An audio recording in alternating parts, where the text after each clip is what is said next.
Hello everyone, welcome to today's session.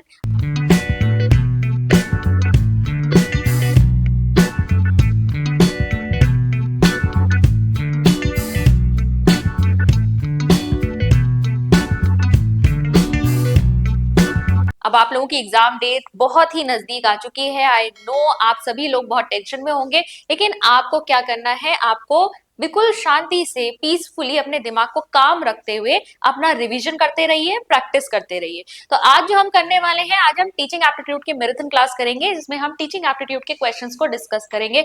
इससे पहले मैंने बहुत सारे आपके सेशंस लिए हैं, जिसमें मैंने काफी सारे आपके टॉपिक्स कवर किए थे। जो आपके टॉपिक्स मेंशन है आपके सिलेबस में वो तो किए ही थे, इसके अलावा प्रीवियस ईयर पेपर्स को देखते हुए भी कुछ टॉपिक्स मैंने यहाँ पे कराए थे। तो अगर आपने उनको नहीं देखा है तो प्लीज जाकर एक बार चेक कर लीजिएगा। चलिए आज हम स्टार्ट करते हैं आपके टीचिंग एप्टीट्यूड मैराथन के क्वेश्चंस। टोटल यहाँ पर 30+ क्वेश्चंस हैं जिनको हम करेंगे।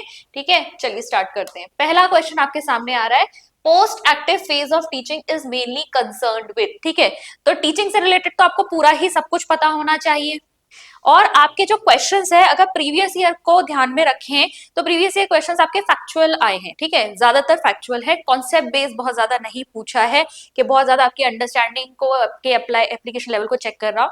तो इसी टाइप के क्वेश्चंस यहाँ पर लिए, हालांकि मैंने थोड़ा डिफरेंट टाइप भी लिया है, पर चेक करेंगे। तो यहाँ पर सीधे सीधे आपसे बस पूछ लिया कि post active phase of teaching जो होता है उसमें आपका क्या चीज यहाँ पर जिससे रिलेटेड है। तो पहला है आपका preparing lesson plan, teaching in the classroom, evaluation and feedback, interaction with students. हम जानते हैं कि हमारे जो 3 फेजेस ऑफ टीचिंग है उसमें प्लानिंग फेज जो है हमारा फर्स्ट फेज हो जाता है, प्री एक्टिव फेज। तो ये नहीं होगा, teaching in classroom is related with interactive phase. और यहाँ पर जो पोस्ट एक्टिव फेज है वो आपका रिलेटेड होता है मूल्यांकन से। ठीक है, इवैल्यूएशन से। आप बच्चों को पढ़ा चुके हैं, अब आप चेक कर रहे हैं कि बच्चों को कितना आया है। ठीक है, तो इवैल्यूएशन एंड फीडबैक से रिलेटेड है आपका पोस्ट एक्टिव फेज। ठीक है, ये भी आपका इंटरेक्टिव फेज में आएगा, इंटरेक्शन विद स्टूडेंट्स। नेक्स्ट पे चलेंगे, understanding level of teaching the learner. अब अंडरस्टैंडिंग लेवल ऑफ टीचिंग, इसमें आपको लेवल्स ऑफ टीचिंग क्लियर होने चाहिए। 3 आपके लेवल्स ऑफ टीचिंग होते हैं, memory level, understanding level and reflective level. यहां पर से आपके क्वेश्चंस बनते हैं। तो यहाँ पर पूछा है कि अंडरस्टैंडिंग लेवल ऑफ टीचिंग जो है, यानी बोध स्तर का शिक्षण या समझ स्तर का जो शिक्षण होता है, उसमें हम क्या करते हैं, उसमें लर्नर क्या करता है। ओनली मेमोराइजेस फैक्ट्स, नहीं, ये मेमोरी लेवल पे होता है। Interprets, explains and applies knowledge, हाँ ये कुछ है आपका समझ में आ रहा है, आगे देखते हैं। Solves problems independently, develops new knowledge. देखो, अंडरस्टैंडिंग का मतलब ये है कि बच्चा जो है कॉन्सेप्ट को समझ रहा है। ठीक है, यहाँ पर अगर मेमोरी लेवल की बात करें तो सिर्फ रटने पर बेस्ड है। अंडरस्टैंडिंग लेवल में बच्चा जो है अंडरस्टैंडिंग जनरेट करता है किसी भी कॉन्सेप्ट की, ताकि वो उससे अप्लाई करके प्रॉब्लम्स को सॉल्व कर पाए। और रिफ्लेक्टिव लेवल जो चिंतन स्तर का शिक्षण होता है, जो सबसे ऊपर होता है, यहाँ पर आप देखेंगे कि बच्चा क्रिटिकली चीजों को एनालाइज करना शुरू कर देता है, लॉजिकल थिंकिंग यहाँ पर आती है। तो यहाँ पर जो सबसे फिट बैठ रहा है आपका ऑप्शन वो है interpret, explains and applies knowledge. ठीक है, अंडरस्टैंडिंग लेवल पे ये सारी चीजें एक लर्नर करेगा। नेक्स्ट है आपका, which of the following is not the technique of higher learning? Seminar technique, tutorial technique, symposium technique and conference technique. Now higher learning पे आप क्या करते हो, हायर लर्निंग पे सारे आपके रिफ्लेक्टिव लेवल वाली चीजें होंगी, क्रिटिकल एनालिसिस होगा, Q&A के द्वारा या डिस्कशंस के द्वारा आप क्या करोगे, आप चीजों को डीपर रूप से अंडरस्टैंड करने की कोशिश करोगे, उसे क्वेश्चन करोगे, उसके और ज्यादा सोल्यूशन निकालने की कोशिश करोगे। तो हायर लेवल पर ये सारी चीजें होती हैं। नाउ अगर हम सेमिनार की बात करें, सिंपोजियम की बात करें, कॉन्फ्रेंस की बात करें, ये सभी हायर लर्निंग में यूज होती हैं। इन सब में थोड़ा थोड़ा ही डिफरेंस है। कॉन्फ्रेंस थोड़ा ब्रॉड है, इसका जो स्कोप है ज्यादा ब्रॉड है, यहाँ पर नेटवर्किंग और भी चीजें बहुत इंपॉर्टेंट होती हैं।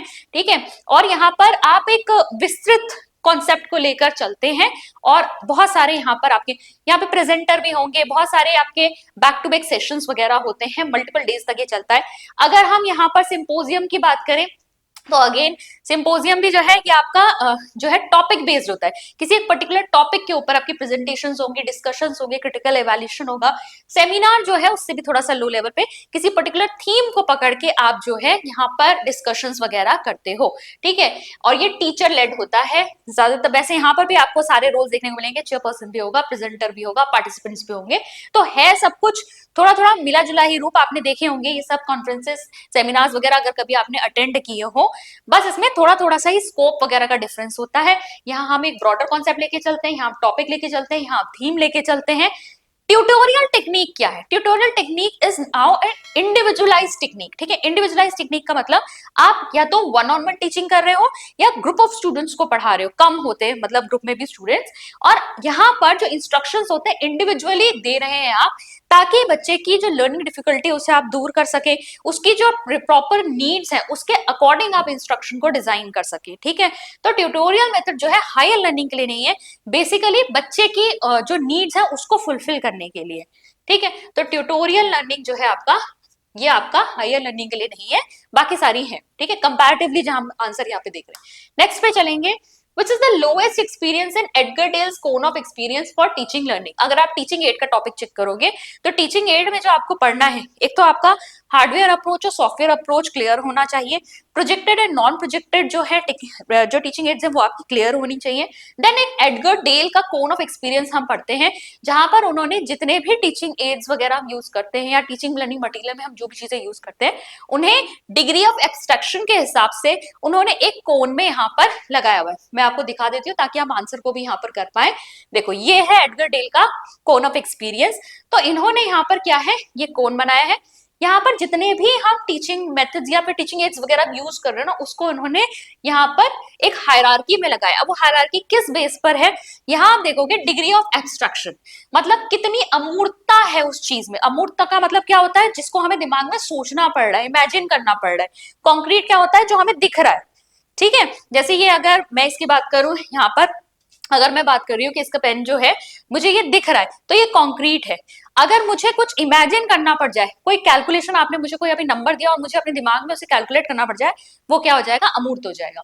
तो अब यहाँ पर देखो, डिग्री ऑफ एब्स्ट्रैक्शन के हिसाब से इन्होंने यहाँ पर इन्हें अलाइन किया है, इन्हें हायरार्की में लगाया है। तो सबसे नीचे होता है डिग्री ऑफ एब्स्ट्रैक्शन, सबसे लो है, यानी यहाँ कॉन्क्रीट चीजें हैं जो मुझे दिखाई दे रही है, जिसे मैं एक्सपीरियंस कर सकती हूँ डायरेक्टली।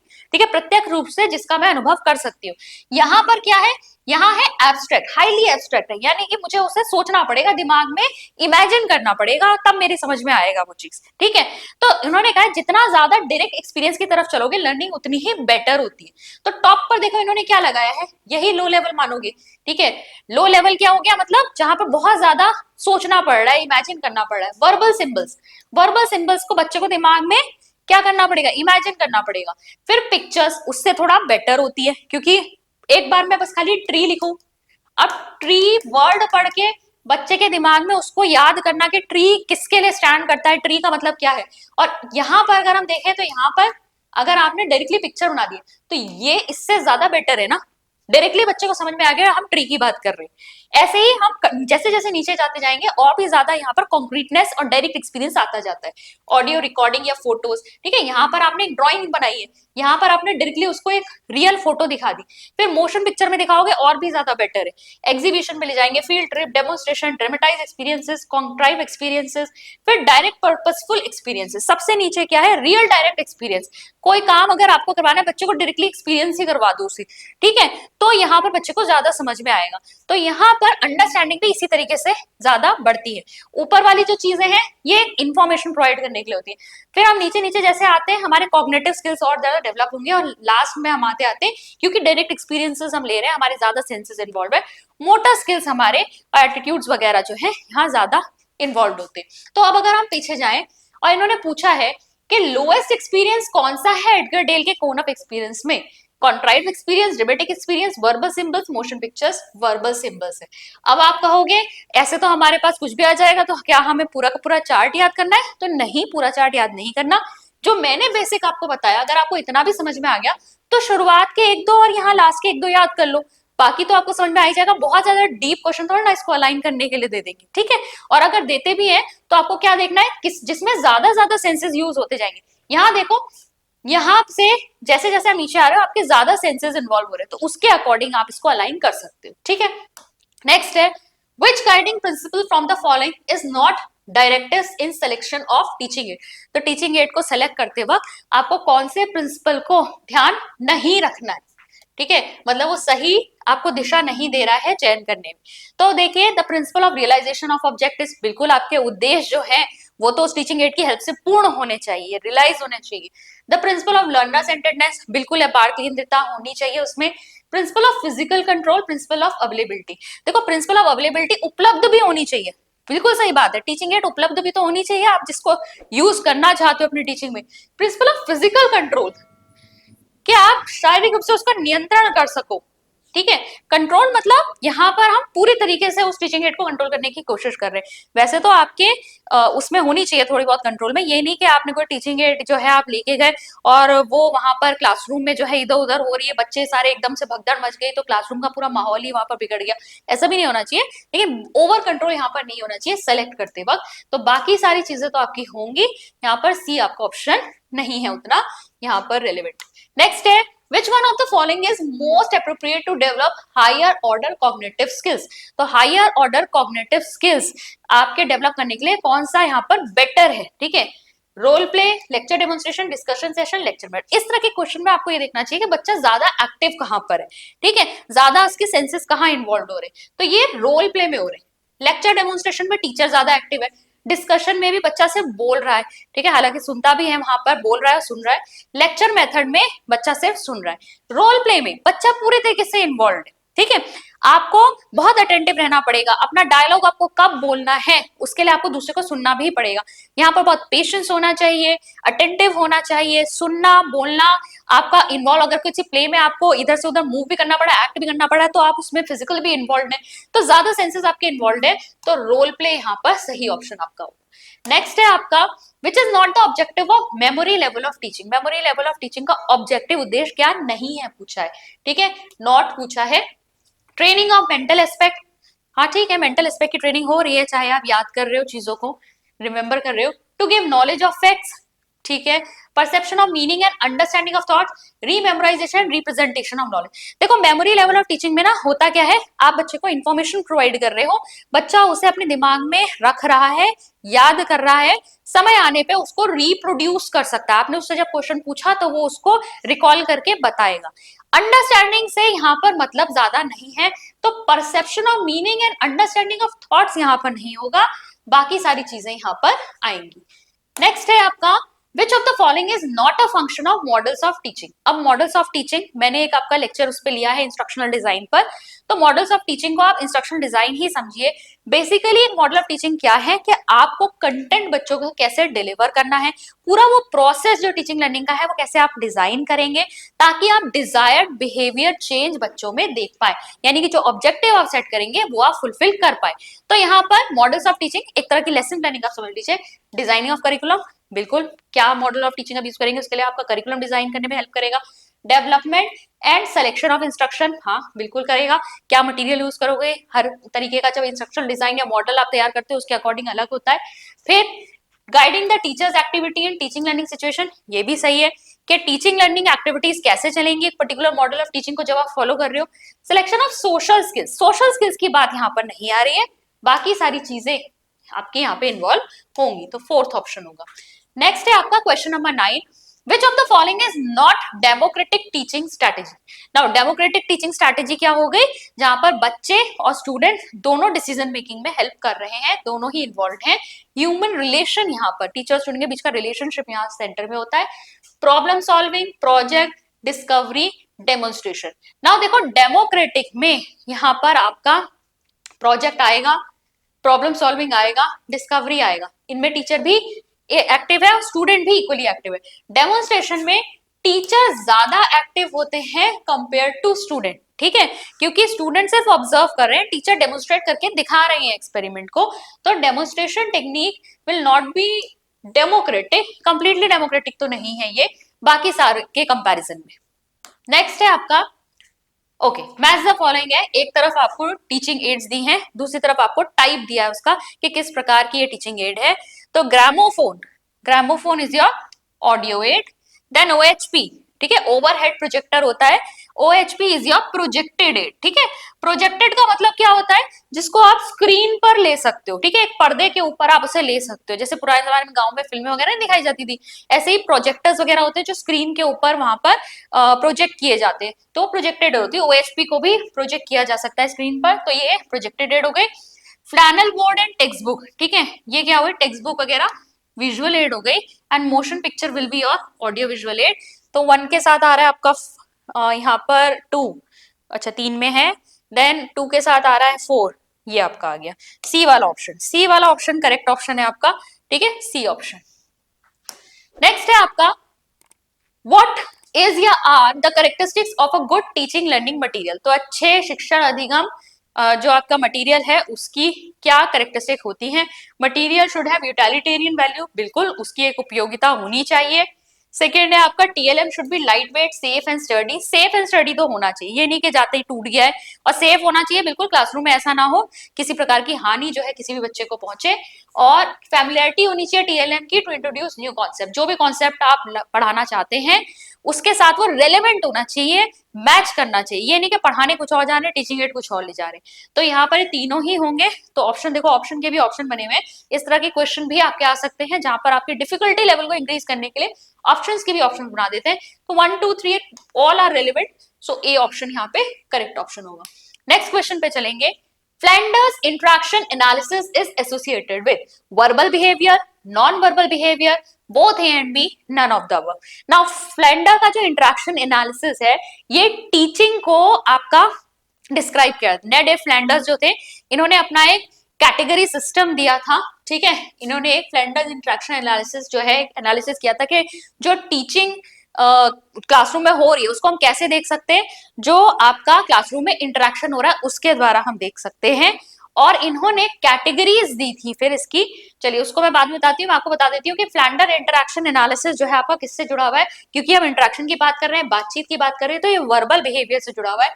अब आ जाते हैं हम इनका, मैं आपको थोड़ा सा इसकी जानकारी दे दूं कि क्लासिफाई किया था इन्होंने टोटल जो वर्बल बिहेवियर आपका क्लासरूम में होता है उसको 10 कैटेगरीज में इन्होंने डिवाइड किया था, और उन 10 कैटेगरीज को भी फर्दर इन्होंने डिवाइड कर दिया था किसमें। पहला इन्होंने टीचर टॉक जिसमें इन्होंने 7 कैटेगरीज रख दी थी, प्यूपल टॉक जिसमें 2 कैटेगरीज रख दी, और साइलेंट और कंफ्यूजन की भी स्टेट कभी कभी क्लासरूम में बन जाती है, जब एकदम सब चुपचाप हैं या कोई कंफ्यूजन की स्टेट है तो वो भी आपकी एक कैटेगरी बन जाती है, तो वो एक कैटेगरी हो गई, ठीक है। शिक्षक बातचीत 7 श्रेणियां हो गई, छात्र बातचीत 2, और मौन या भ्रम की स्थिति जो होती है वो 1 श्रेणी हो गई। फिर अगर हम टीचर टॉक को देखें तो उन्होंने फर्दर इसको डिवाइड किया था इनडायरेक्ट टॉक और डायरेक्ट टॉक। डायरेक्ट टॉक मतलब प्रत्यक्ष बातचीत और अप्रत्यक्ष बातचीत। अप्रत्यक्ष में क्या आ जाएगा, फीलिंग्स को एक्सेप्ट करना, किस किस तरीके के बच्चे आपकी कक्षा में हैं, ठीक है, वो सबकी फीलिंग सुनना, सबको प्रेज और एंकरेजमेंट, बच्चे जब आंसर कर रहे हैं तो उनको प्रशंसा करना, प्रोत्साहित करना। Accept and use people idea, बच्चे भी कभी कभी अपने आप से क्वेश्चन पूछते हैं, एग्जाम्पल्स देते हैं, उसको अपनी टीचिंग में आपको इन्वॉल्व करना है। आस्किंग क्वेश्चन, बच्चों से क्वेश्चन पूछना। डायरेक्ट पे आ जाएगा जब आप लेक्चर दे रहे हो, ठीक है, गिविंग डायरेक्शन, आप निर्देश दे रहे हो, ये कीजिए वो कीजिए, इंफॉर्मेशन प्रोवाइड कर रहे हो। अपनी अथॉरिटी, क्लासरूम में कौन वहां पर सुपीरियर है उस समय, टीचर है, तो अपनी अथॉरिटी को जस्टिफाई करने वाली बात करना। फिर प्यूपल टॉक की अगर हम बात करें तो बच्चे क्या कर सकते हैं, एक तो जब टीचर पूछ रही है तो बच्चे रिस्पॉन्स देंगे, दूसरा बच्चे अपनी तरफ से भी क्वेश्चन पुट अप कर सकते हैं, एग्जाम्पल दे सकते हैं, बात को इनिशिएट कर सकते हैं। तो ये 2 इन्होंने पीपल टॉक में रखा है। फिर जब टीचर भी बात नहीं कर रही, पीपल भी टॉक नहीं कर रहे, यानी कि बात नहीं कर रहे हैं, तो इसका मतलब एक साइलेंस, पॉज, कंफ्यूजन की स्टेट है वहां पर, उसको साइलेंस पे रखा है इन्होंने। तो ये इस तरीके से फ्लैंडर का जो क्लासरूम बिहेवियर है, क्लासरूम वर्बल बिहेवियर, उसको कैटेगराइजेशन। नेक्स्ट चलेंगे, which factor is not considered as effective classroom teaching, ठीक है, तो किस फैक्टर को यहाँ पर प्रभावशाली कक्षा शिक्षण के रूप में नहीं माना जा सकता। Lack of technology, feedback, teaching strategies and skills, communication and principle of clarity. I think बहुत ही क्लियर है, लैक ऑफ टेक्नोलॉजी को प्रभावी शिक्षण तो नहीं माना जा सकता, तो फर्स्ट वाला ऑप्शन हो जाएगा। नेक्स्ट पे चलेंगे, which of the following statement is not true about teaching. अच्छा, टीचिंग की कैरेक्टरिस्टिक्स ही आपसे पूछ लिया। टीचिंग इज मॉडिफाइबल, बिल्कुल, टीचिंग बिल्कुल मॉडिफाई की जा सकती है। Teaching is formal and informal, हाँ करेक्ट, टीचिंग फॉर्मल भी होती है, इनफॉर्मल भी होती है। Teaching is science as well as an art, ये भी सही है, इसको विज्ञान भी माना गया है, आपका कला भी माना गया है। टीचिंग इज इंस्ट्रक्शन, सिर्फ इंस्ट्रक्शन नहीं है टीचिंग, ठीक है, टीचिंग में बहुत सारी चीजें आती है, मैंने आपको मोड्स में बताया भी था, यहाँ पर इंस्ट्रक्शन, कंडीशनिंग, ठीक है, इंडोक्ट्रिनेशन, ये सभी कुछ यहाँ पर आ जाता है, तो फोर्थ ऑप्शन होगा। नेक्स्ट है आपका, individual attention is important in individual attention is important in teaching learning process because, ठीक है, क्यों आपका इंपॉर्टेंट है यहाँ पर, शिक्षकों को प्रत्येक शिक्षार्थी को अनुशासित करने के बेहतर अवसर प्रदान कराता है। शिक्षक प्रशिक्षण कार्यक्रमों में यह निर्धारित किया गया है। शिक्षार्थी अलग अलग दरों पर विकास करते हैं और अलग अलग तरीके से सीखते हैं। या शिक्षार्थी सदैव समूह में बेहतर सीखते हैं? तो देखो हमारे पास इंडिविजुअल डिफरेंसेस होते हैं, क्लासरूम में अलग अलग आपकी एबिलिटीज वाले बच्चे होते हैं, इसीलिए शिक्षण अधिगम प्रक्रिया में व्यक्तिगत ध्यान देना बहुत जरूरी है। नाट्य रूपण निम्नलिखित में से किस क्षेत्र को प्रभावित करता है? तो आपका रोल पे जो है कौन से डोमेन को अफेक्ट करेगा? संज्ञानात्मक, भावात्मक या मनोगत्यात्मक? देखिए अभी हमने किया था रोल प्ले वाला क्वेश्चन, जहां पर मैंने आपको बताया था कि यहाँ पर सारे ही आपके एस्पेक्ट्स जो हैं वो इन्वॉल्व होते हैं। बच्चे को जो है ध्यान से देखना भी है, कब उसका डायलॉग आ रहा है तो सामने वाले को सुनना भी है, तो एटीट्यूड भी यहाँ पर ऐसा रखना है कि आपको यहाँ पर लिसनर भी बनना है अच्छा, ठीक है। इसके बाद मनोगत्यात्मक पक्ष की बात करें तो अगर आपको एक्टिंग वगैरह आप कर रहे हैं तो वो भी आपका एस्पेक्ट यहाँ पे इन्वॉल्व हो जाता है, तो तीनों ही एस्पेक्ट इन्वॉल्व हो रहे हैं, तो आंसर आपका हो जाएगा 4। नेक्स्ट चलेंगे, which is not the task of interactive phase of teaching, perception, diagnosis, selection of learning experiences and reactive processes। देखो अब यहाँ पर इंटरेक्टिव फेज ऑफ टीचिंग होता है, यहाँ टीचिंग लर्निंग चल रही है, तो परसेप्शन होगा यहाँ पर, धारणा यानी कि टीचर जो है एनवायरनमेंट वगैरह परसीव कर रही है, बच्चों की नीड्स क्या है वो सब देख रही है, उस समय एनालाइज कर रही है, उसके बाद ही वो अपना कंटेंट डिलीवर करेंगी। फिर डायग्नोसिस होता है, टीचर जो है बच्चों की स्ट्रेंथ और वीकनेसेस को भी चेक कर रही है, उसके अकॉर्डिंग जो है टीचिंग को मॉडिफाई किया जाएगा। और रिएक्टिव प्रोसेसेस भी होते हैं, टीचर ने क्वेश्चन पूछे, बच्चे आंसर कर रहे हैं, फीडबैक दिया जा रहा है, इंकरेजमेंट किया जा रहा है, तो ये सारे प्रोसेस यहाँ पे चल रहे हैं, तो ये सारे ही इंटरेक्टिव फेज में होते हैं। लेकिन सिलेक्शन ऑफ लर्निंग एक्सपीरियंसेस ये आपका कब होता है? ये आपका प्री एक्टिव फेज में होता है, प्लानिंग फेज है वो, ठीक है। वहां पर सारी चीजें ऑलरेडी डिसाइड हो जाती हैं, क्या कंटेंट पढ़ाना है, क्या ऑब्जेक्टिव्स हैं आपके, क्या इवैल्यूएशन टेक्निक्स होंगी, ठीक है, लर्निंग एक्सपीरियंसेस क्या होंगे, ये सब वहां पे पहले ही आपका सेट हो जाता है। नेक्स्ट क्वेश्चन देखेंगे, टीचिंग प्रिंसिपल। तो teaching principle include teacher behaviour, student behaviour, impact of teaching, all of the above. तो यहाँ पर टीचिंग प्रिंसिपल यानी हम शिक्षण के सिद्धांतों की बात कर रहे हैं, तो शिक्षण के सिद्धांत जो है उसमें जब हम बात करते हैं तो शिक्षक का व्यवहार क्या होना चाहिए, बच्चे का व्यवहार क्या है, क्या एनवायरनमेंट के एस्पेक्ट्स हैं, सारी चीजों को हम ध्यान में रखते हुए ही चीजों को सीख रहे होते हैं, तभी हमें टीचिंग लर्निंग डिजाइन करनी होती है, तो ऑल ऑफ द अबव यहाँ पर आ जाएगा। नेक्स्ट क्वेश्चन है, which of the following maxim of teaching is based on gestalt psychology. तो गेस्टाल्ट साइकोलॉजी पे कौन सा बेस्ड है? तो फ्रॉम नोन टू अननोन। देखो मैक्सिम्स तो ये सारे ही हैं, सभी ये शिक्षण के सूत्र हैं, ज्ञात से अज्ञात की ओर जाना, ठोस से अमूर्त की ओर जाना, विशिष्ट से सामान्य की ओर जाना। लेकिन गेस्टाल्ट साइकोलॉजी में कौन सा बेस्ड है? ये फोर्थ वाला, ठीक है, whole to part. Whole to part आपका क्या है? मतलब गेस्टाल्ट साइकोलॉजी मानती थी कि whole is always greater than the addition या सम ऑफ इट्स पार्ट्स, यानी आप पार्ट्स को सबको जोड़ भी दोगे तो होल उससे भी कहीं ज्यादा है, ठीक है, सिर्फ उतना ही नहीं है कि आपने पार्ट्स को जोड़ दिया। जैसे कि अगर आप बात करें कि बच्चे को जब भी पढ़ाना है तो पहले एक संपूर्ण चीज की बात उससे करें, उसके बाद उसके भागों पर जाए। पेड़ को अगर आप पढ़ा रहे हैं, ट्री के बारे में पढ़ा रहे हैं, तो पहले ट्री आप बच्चे को बताइए, अंडरस्टैंड करवाइए क्या होता है, फिर उसके अलग अलग ब्रांचेस, रूट्स, उसकी बार्क, उसकी लीव्स, उसके फ्रूट्स, उसके फ्लावर्स, सबको अलग अलग बाद में समझाइए। नेक्स्ट है आपका, which of the following statement is incorrect. Incorrect statement बतानी है। Learning leads to change in behaviour, ये तो करेक्ट है। Learning has its own pace, okay, ये भी सही लग रहा है। लर्निंग मोटिवेशन अफेक्ट्स लर्निंग, बिल्कुल सही है। Learning is change in behaviour by maturity, नहीं, मेच्योरिटी का मतलब क्या होता है? मेच्योरिटी का मतलब होता है ग्रोथ, ठीक है, और ग्रोथ क्या होती है? ये अपने आप हमारी जो सेल्स बढ़ रही है, एजिंग हो रही है, ये सब है, तो इससे जो चेंज आ रहा है वो लर्निंग है? नहीं, ये नहीं होता। लर्निंग जो है आपका, इसके अलावा जो हम चीजें सीख रहे हैं, जो एक्सपीरियंसेस से हमें आता है, वो आपकी लर्निंग है। नेक्स्ट है आपका, the key factors in an educational process are. अच्छा, अब फैक्टर्स आपसे पूछे जा रहे हैं, की फैक्टर्स एजुकेशनल प्रोसेस में क्या क्या इन्वॉल्व होते हैं? लर्नर टीचर लर्निंग एक्सपीरियंस होते हैं, लर्नर टीचर लर्निंग प्रोसेस भी होता है, learner learning process, learning experience, learning situation, और इस पे क्या लिया इन्होंने? लर्नर है, टीचर है, learning experience, learning process, learning situation, सभी है, बिल्कुल है, ये सभी जो है टीचिंग को, ओवरऑल लर्निंग को अफेक्ट करते हैं। नेक्स्ट है, Which of the following statement is most accurate regarding the reflective level of teaching? तो आपका चिंतन स्तर का जो शिक्षण है उसमें से कौन सा आपका पूछा गया मोस्ट एक्यूरेट स्टेटमेंट है? प्राइमरी गोल होता है mastery of subject matter, proponent is Morrison. Reflective level teaching आपका चिंतनशील स्तर जो है, जिसमें हम एनालिटिकल जो थिंकिंग है, क्रिटिकल एनालिसिस है, उसकी बात करते हैं। Critical and creative thinking, it's proponent is Hunt, यही करेक्ट लग रहा है, फिर भी और देखते हैं। It is centred around the recall and retention of fact and it's proponent is Herbert, ठीक है। The teacher assumes the primary place and the student occupies the secondary. ये तो हो ही नहीं सकता। अब देखो यहाँ पर बी ऑप्शन बिल्कुल करेक्ट है, क्योंकि रिफ्लेक्टिव लेवल का मतलब है हम क्रिटिकली एनालाइज कर रहे हैं चीजों को, क्रिएटिव थिंकिंग यहाँ डेवलप हो रही है, और हंट ने ही यहाँ पे इसे प्रपोज किया है। फिर आपका जो बाकी दिया उसको भी देख लो। ये आपका मेमोरी लेवल की बात हो रही है, रिकॉल रिटेंशन जो होता है ना, प्रत्यास्मरण और प्रत्याभिज्ञान, यानी कि आप स्मरण करते हो, धारण करते हो, और इसके प्रतिपादक कौन है, हर्बर्ट है, ठीक है। और यहाँ पर जो है सब्जेक्ट मैटर को मास्टर करना होता है, मतलब अंडरस्टैंडिंग किसी कॉन्सेप्ट की आपको बनानी होती है, और इसे किसने दिया है, ये अंडरस्टैंडिंग लेवल की बात कर रहे हैं, इसे मॉरिसन ने दिया है। तो ध्यान रखेंगे, मेमोरी लेवल हर्बर्ट ने दिया है, अंडरस्टैंडिंग लेवल मॉरिसन ने दिया है, रिफ्लेक्टिव लेवल हंट ने दिया है। नेक्स्ट है आपका, यदि कोई शिक्षक छात्रों से स्कूल परिसर के लिए अपशिष्ट प्रबंधन हेतु एक स्थायी मॉड्यूल डिजाइन करने को कहता है, तो यह कार्य मुख्य रूप से ब्लूम के संशोधित वर्गीकरण के किस संज्ञानात्मक स्तर पर लक्षित है, ठीक है। तो यहाँ पर ब्लूम्स टेक्सोनॉमी की बात हो रही है। ब्लूम ने जो है आपकी कॉग्निटिव लेवल की जो टेक्सोनॉमी दी है उसमें पूछा है कि इनमें से, यहाँ पर देखो जो यहाँ पर कार्य दिया गया है बच्चों को वो क्या है, अपशिष्ट प्रबंधन हेतु एक स्थायी मॉड्यूल, यानी कि एक सस्टेनेबल मॉड्यूल इन्हें डिजाइन करना है वेस्ट मैनेजमेंट के लिए, नई चीज का सृजन करना है। तो ये क्या होगा, ये होगा क्रिएटिंग, ठीक है, ये क्या होगा, क्रिएटिंग होगा, निर्माण करना। एक बार हम आप देख लेते हैं ब्लूम की टेक्सोनॉमी कुछ इस तरीके की है।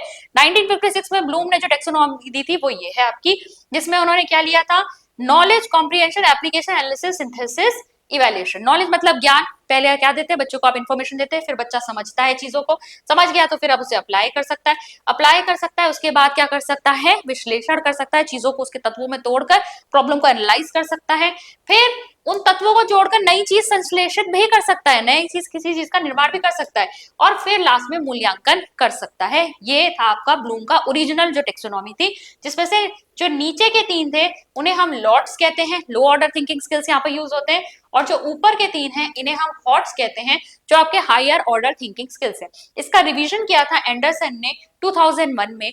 इन्होंने दो चेंजेस किए थे। पहली बात तो जो ये नाउन टर्म्स थे इसको उन्होंने वर्ब में चेंज कर दिया, और दूसरी चीज आप यहाँ पे ऊपर देखेंगे, इनको इन्होंने क्या किया, रिवर्स किया। तो यहाँ पर नॉलेज की जगह क्या आ गया, रिमेंबर, कॉम्प्रिहेंशन की जगह अंडरस्टैंड, एप्लीकेशन की जगह अप्लाई, एनालिसिस की जगह एनालाइज, और यहाँ पर देखो इन्होंने रिवर्स किया है, सिंथेसिस की जगह क्रिएट कर दिया और उसे ऊपर पहुंचा दिया और पहले इवैल्यूएट किया, ठीक है, विश्लेषण करके पहले मूल्यांकन करेगा, उसके बाद किसी नई चीज का सृजन कर सकता है बच्चा, ये इनका कहना था। क्वेश्चन हमारा था कि जब उसे नई चीज डिजाइन करने के लिए कहा गया है तो संशोधित वर्गीकरण जो रिवाइज्ड आपकी ब्लूम्स टेक्सोनॉमी है उसके अकॉर्डिंग ये क्या था, तो ये क्रिएटिंग था, ठीक है। I hope it's clear. Next पे चलेंगे, which of the following activities is primary directed at the affective domain of learning. तो अफेक्टिव डोमेन आपका किससे रिलेटेड है, भावात्मक पक्ष, ठीक है, आपकी वैल्यूज, आपके मॉरल्स, आपकी फीलिंग्स, बिलीव्स, इन सबसे रिलेटेड है। देखो इनकी टेक्सोनॉमी अच्छे से याद कर लेना, यहाँ पर करवाई भी है मैंने, ब्लूम की टेक्सोनॉमी भी, जो आपकी साइकोमोटर डोमेन की है उसकी भी, और अफेक्टिव डोमेन की भी, ये सब आप करेंगे। Solving a complex mathematical problem, अब मैथमेटिकल प्रॉब्लम को आप सॉल्व करेंगे तो कॉग्निटिव एस्पेक्ट यहाँ पे आपका लगेगा, अफेक्टिव नहीं लगेगा। Preparing a flawless working model of a hydraulic lift, यहाँ एक क्रिया की बात हो रही है तो साइकोमोटर डोमेन लगेगा यहाँ पर। फिर आ रहा है participating in a group debate on ethical dilemmas leading to a change in personal value system, आपके मूल्य, आपके जो है प्रणाली उसमें परिवर्तन की बात हो रही है, वाद विवाद में भाग लेकर आप नैतिक दुविधाओं के ऊपर डिस्कशन कर रहे हैं, यही होना चाहिए अफेक्टिव डोमेन से रिलेटेड। लास्ट वाला चेक कर लेते हैं, writing an argumentative essay based on critical analysis of a text, critical analysis आपका कॉग्निटिव डोमेन में आएगा, तो यही आंसर आपका सही है, सी वाला ऑप्शन जो है करेक्ट ऑप्शन है। What is the primary focus of the foundational stage proposed by NEP 2020, ठीक है, ये आपका कहीं ना कहीं जो लर्निंग एक्सपीरियंसेस आपको बच्चों को देने उससे भी रिलेटेड है, एनईपी से भी रिलेटेड है, तो इस क्वेश्चन को कर लेते हैं, आपको दोनों जगह काम आएगा।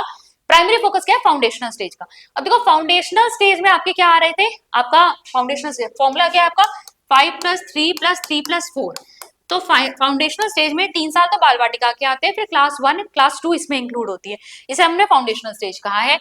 Core academic subjects and standardised testing, नहीं यहाँ पर एकेडमिक सब्जेक्ट्स और कोर आपका सिलेबस यहाँ नहीं लगता।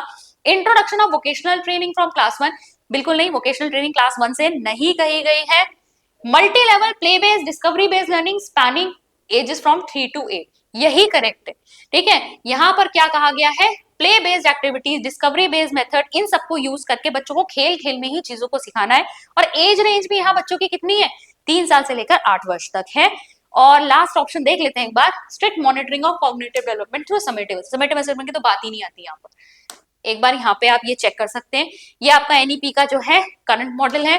पहले क्या होता था, यहाँ पर आप देखेंगे 10+2 वाला हमारा चलता था, जिसमें से आंगनवाड़ी को इंक्लूड नहीं किया गया था, लेकिन जो नया सिस्टम है उसमें आंगनवाड़ी के 3 साल को भी इंक्लूड किया गया, जिसे अब हम बाल वाटिका के नाम से जानते हैं। 3 साल ये हो गए, क्लास 1 एंड 2 हो गया। यहाँ पर देखो 3 साल की उम्र में बच्चे का एडमिशन कहाँ कराया जाता है, बाल वाटिका में करा दोगे। तो 3 साल से लेकर बच्चा जब क्लास 2 में पहुंचता है 8 साल का हो जाता है, तो यहाँ पर क्लास 2 कंप्लीट करेगा जब, तो 3 से 8 वर्ष का हो गया। यहाँ पर ये आपकी फाउंडेशनल स्टेज है। कौन सी स्टेज है, फाउंडेशनल। फिर क्लास 3 से लेकर क्लास 5 तक जब बच्चा 8 से 11 वर्ष का है तो प्रिपरेटरी स्टेज है। क्लास 6 से लेकर क्लास 8 तक जब बच्चा 11 वर्ष से 14 वर्ष तक का है तो मिडिल स्टेज है। और लास्ट में जो है आपका क्लास 9 to 12 जहां बच्चा 14 से 18 वर्ष का हो जाता है, ये आपकी सेकेंडरी स्टेज है। और यहाँ पर जो आंगनवाड़ी है और क्लास 1 एंड 2 है, multi level play based activity learning, ये सब जो है आपका यहाँ इंक्लूड होगा। ठीक है, इसको लेंगे यहाँ पर। नेक्स्ट है आपका The National Assessment Center परख is a key component of NEP 2020. What is the main function? देखो नेशनल असेसमेंट सेंटर परख, ठीक है, परख की फुल फॉर्म भी याद होनी चाहिए, अभी हम आगे करेंगे। To develop a curriculum for foundational stage, नहीं, असेसमेंट सेंटर है, यानी कि आपका जो टेस्ट वगैरह लेने, एग्जाम्स लेने हैं, उनकी डिटेल्स यहाँ पे से आएंगी आपकी। तो set up a foreign university, ये भी नहीं है। To set norm standard and guidelines for student assessment for all recognised school boards, यही आपका सही आंसर है। तो छात्रों के मूल्यांकन के लिए पूरे मानदंड, दिशा निर्देश, ये सब तैयार करना, ये आपका नेशनल असेसमेंट सेंटर परख का काम है। ठीक है, एक एक्रेडिटेशन भी नहीं है आपका। ये आप देख सकते हैं परख की फुल फॉर्म क्या है, performance assessment review and analysis of knowledge for holistic development. Holistic development की बात यहाँ पर की गई है, मतलब सारे ही डोमेन जो है बच्चों के आपको चेक करने। 360 डिग्री रिपोर्ट कार्ड बनता है यहाँ पे। 360 डिग्री रिपोर्ट कार्ड मतलब बच्चों के सारे एस्पेक्ट्स इंक्लूड करोगे। A student consistently displays aggressive behavior towards peers. The most constructive approach for the teacher after establishing the root cause would be. तो एक बच्चा जो है लगातार बहुत ही उग्र व्यवहार जो है, आक्रामक व्यवहार अपने दोस्तों के लिए प्रति दिखा रहा है, तो यहाँ पर एक कंस्ट्रक्टिव अप्रोच के साथ टीचर को क्या करना चाहिए। Publicly shaming the student to set an example, बिल्कुल भी नहीं, ये कभी नहीं होता। Immediately suspending the student with parental consultation, suspend करना कोई यहाँ पर ऑप्शन नहीं है, या फिर आप कह सकते हैं सही आपका आंसर नहीं है। Implementing a behavior modification plan using positive reinforcement and counseling. Now this is correct.